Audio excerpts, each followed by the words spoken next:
And so for the stuff that I really want to share, I don't really have a rhyme or reason on the order that I show these, but the last game, although is not really worth a lot, is worth everything to me. And so, without further ado, the first game I wanted to share, Legend of Zelda. Oh God, it's shiny. It's a gold card, so it's shining gold. It is actually made of 24 karat gold. I don't know if anyone knew that. So it is worth a lot of money. So if you find one, make sure you buy it Yeah, up.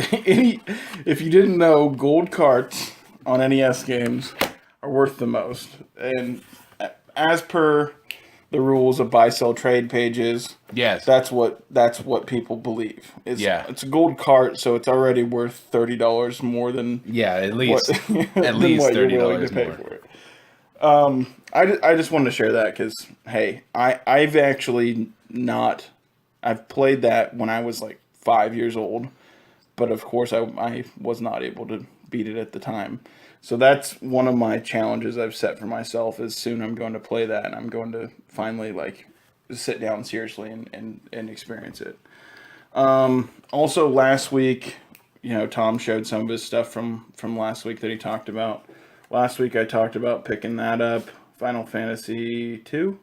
2. Yep, 2. And Remember, that's 4 to Japan people. for Japan people, that's Final Fantasy 4.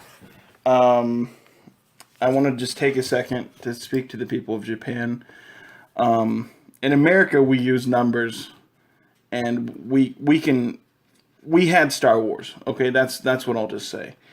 We know if you've got to give us the number that it really is. Okay, so you could have written 4 on this box. What is what I'm saying?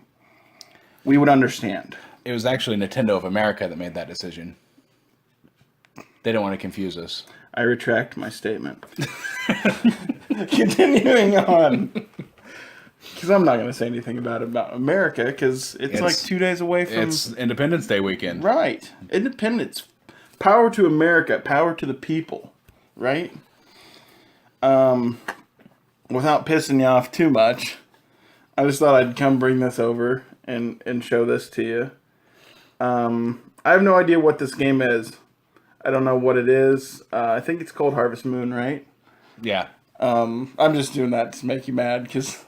Story of Seasons to our Japan people. Is this something that you would want to play, or we should ever play to like show? I've played it before. Is it worth me playing instead of just having and looking at it?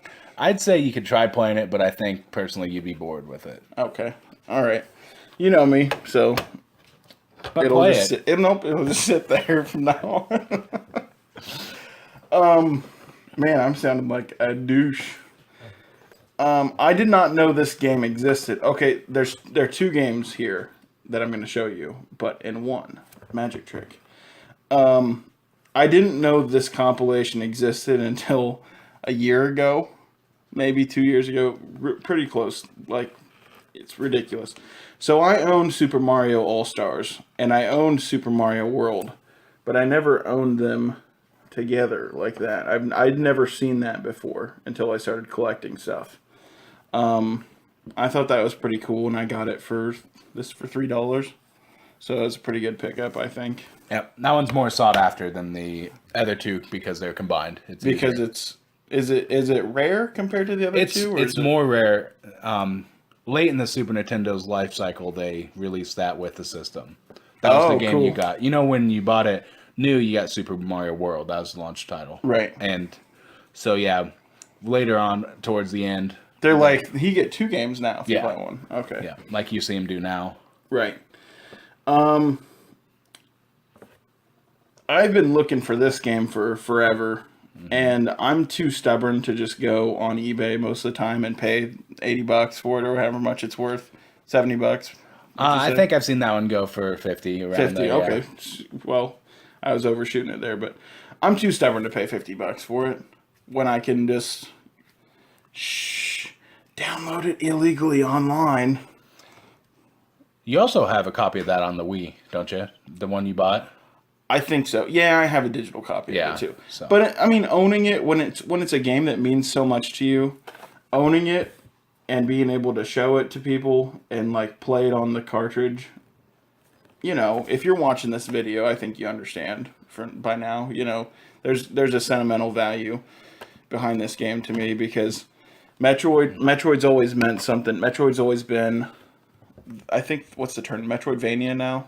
Yeah, they call that style Metroidvania because Castlevania and Metroid have a very similar exploration type You can't of gameplay. get to a certain place yet, but when you explore a little bit, you'll get a new power, and then you'll be able to break into the area you were, you know, before mentioned locked off from. And then you power up as time goes, and by the end of the game, you feel like, oh my god, I've earned all this power. I've earned being able to just own everybody else.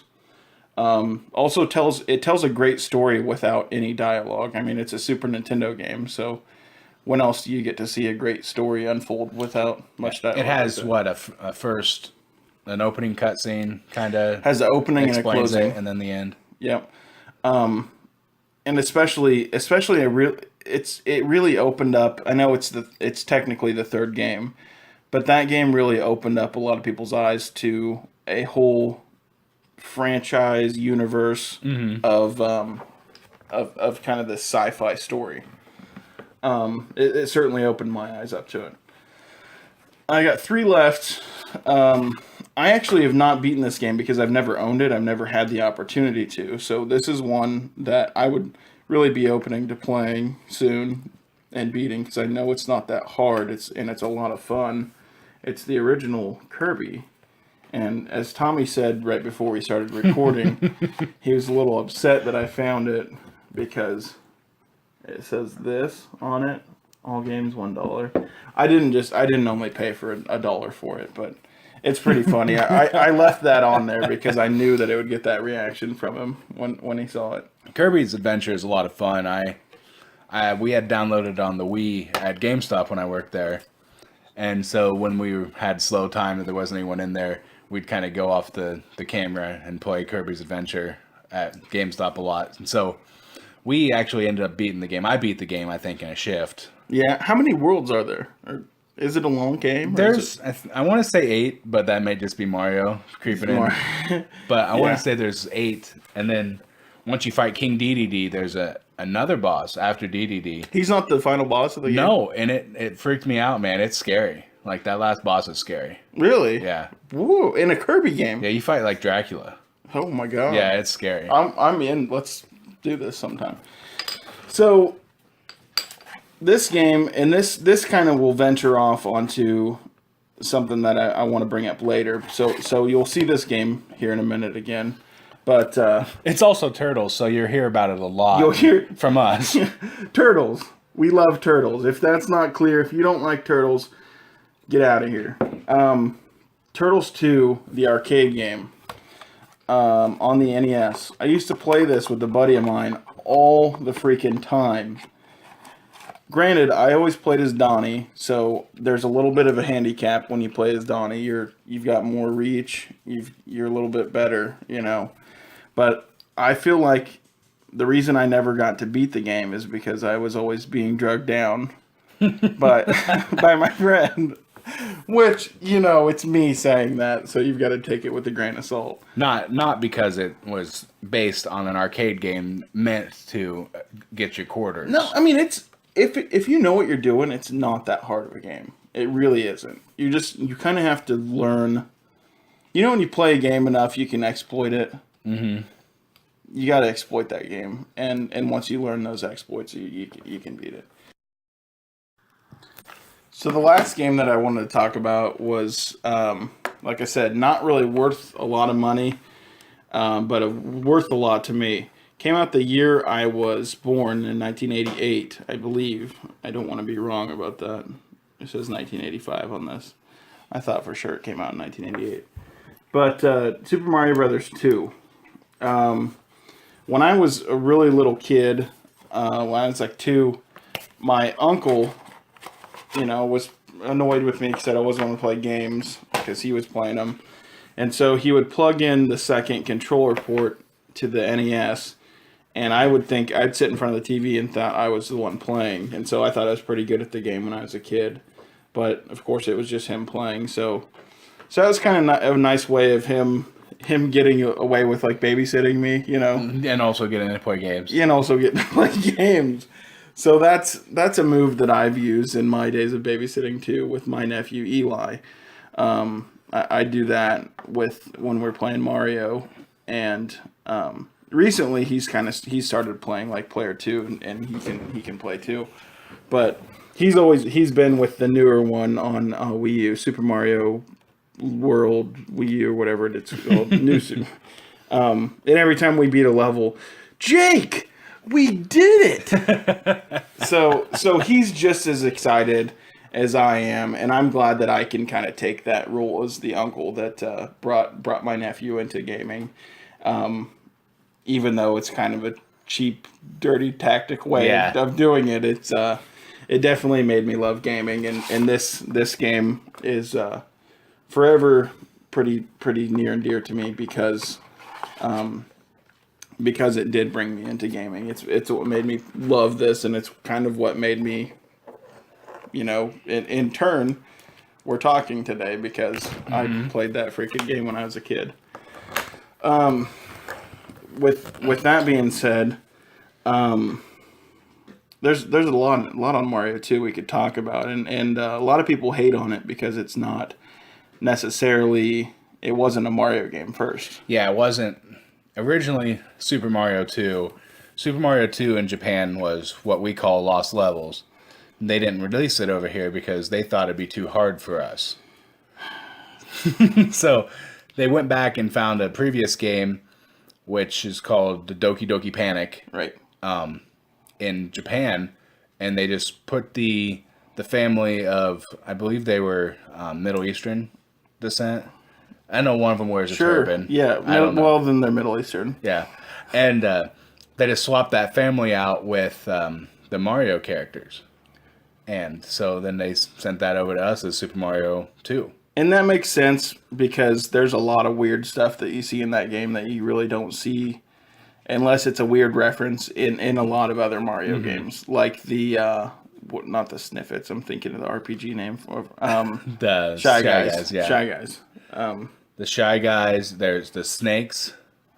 I don't know what they're called. Yes. But you don't see those ever again. The stars, the running. I get those guys are in Super Mario World. Oh yeah, the little Star Ninja guys. The black, black little star ninjas. I'm just talking about the snakes that come out of the pipes. There's like snakes that run around. That shoot at you. They shoot like balls at. Like, sometimes they'll shoot at you, but other times they're just running around. Yeah, on the ground. Yeah. What I kind of wanted this to do is, because we're gonna have these abilities soon. There's 3 games on the top of my head that I've been saying we could do like a let's play for you guys, if you guys would be interested in it. I think we're gonna let you guys vote. If we don't get a lot of people vote, we'll just pick ourselves. But Tommy has said he's never played a Zelda game, so I've been wanting to try to get him into the series. I think the best way of doing Never completed a Zelda game. I played them before. You've never completed. Okay, fair enough. So I think the best way to do it would be to have you do like a full playthrough, or we could both like take turns on Legend of Zelda: A Link to the Past on Super Nintendo, which is one of my favorite games. Before mentioned Turtles 2, we could take that challenge and beat the game. And a game I don't have, I actually don't own it, but I know you do. I was thinking we could do the same with Turtles in Time. We've beat that before, but that's never not fun. So, I mean, do those 3 sound good to you for taking up a vote? I'm always for playing games. Awesome. Games. Games.